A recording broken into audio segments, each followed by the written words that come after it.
Setelah masuk asrama haji Sumatera Selatan pada Sabtu pagi, calon jemaah haji kloter pertama Palembang menjalani prosesi pelepasan di aula asrama pada Sabtu malam. Sebelumnya, para calon jemaah haji sebelum masuk asrama sudah melalui serangkaian pemeriksaan mulai kesehatan, kelengkapan dokumen, barang bawaan, dan lainnya.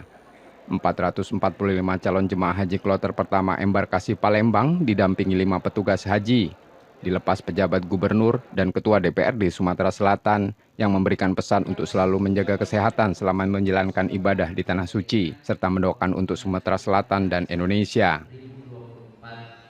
Dan kita berharap semuanya sehat, fokus ke ibadah, dan mudah-mudahan nanti kembali lengkap.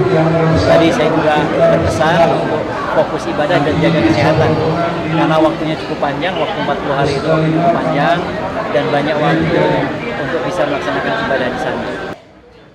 Asrama Haji Sumatera Selatan memberikan layanan ramah lansia karena mayoritas jemaah sudah berusia lanjut, terutama makanan yang dapat dipesan khusus. Nah, terkait layanan haji ramah lansia, kita embarkasi sudah menyiapkan fast track layanan khusus untuk proses penerimaan. Jadi jemaah haji penerimanya sesingkat mungkin, juga termasuk pemeriksaan kesehatan. Dan juga kita di embarkasi menyiapkan makanan khusus sesuai dengan pesanan jemaah haji.